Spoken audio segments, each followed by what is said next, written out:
Alright, section 1.6 is order of operations. Again, I have a warm-up for you.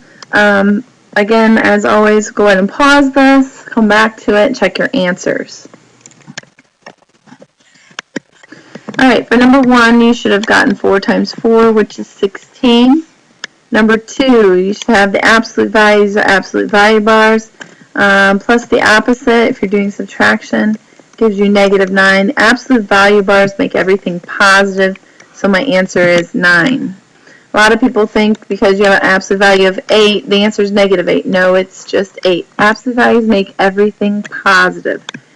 The next part here, I'm only writing the negative once, and then I'm putting 2 times 2 times 2. That is -8.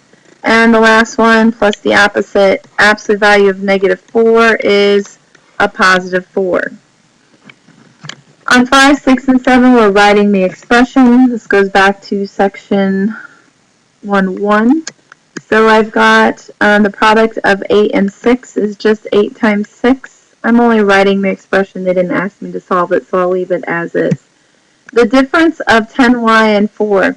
The difference is talking about subtraction, so we're going to subtract these two. And then the last part says to simplify the fraction. Well, what number goes into 8 and 56? It is 8, so I'll divide by 8 on both of these, and I get 1/7. Okay, here is order of operations. You can memorize please excuse my dear Aunt Sally, or some other way of memorizing it. I caution you on that only because people think multiplication has to come before division, but they actually come together in step 3. And so you may end up doing a division before multiplication if it is on the left-hand side of it. So always do your multiplying and dividing from left to right. The same with your subtraction. You don't do all your addition and then your subtraction. You do your addition and subtraction together, left to right. There are grouping symbols that are in problems. Those grouping symbols can be parentheses or brackets or braces. They also can be the fraction bar. So let's start working through some order of operation problems. We need to think about order of operations, which says do parentheses first. Well, there are no parentheses in this first problem. Then the next thing is to do exponents or powers. There are no powers or exponents. The next thing is to do multiplication and division from left to right. So I'm looking for multiplication or division. Here's my multiplication. So I'm going to copy everything else straight down. 2 times 3 is 6. Everything else is brought straight down. The next thing you're supposed to do is addition and subtraction left to right.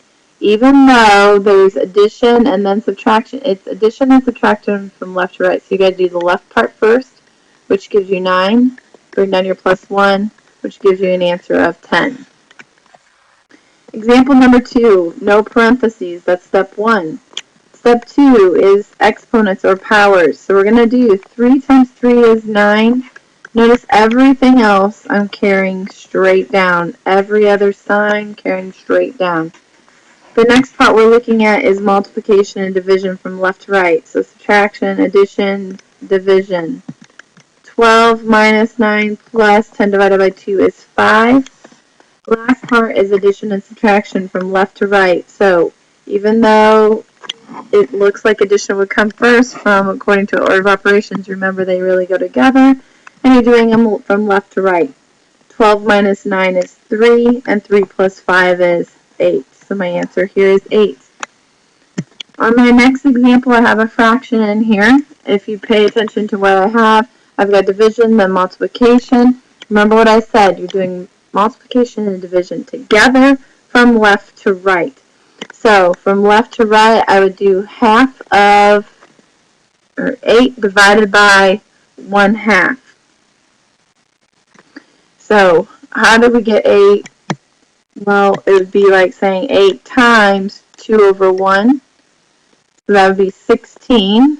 8 divided by 1/2 is 16. So times 3. And then I'll multiply by 3 because I dropped those straight down, and I get 48. At this point, go ahead and take a quick break, and we'll come back and we'll finish up some order of operation problems.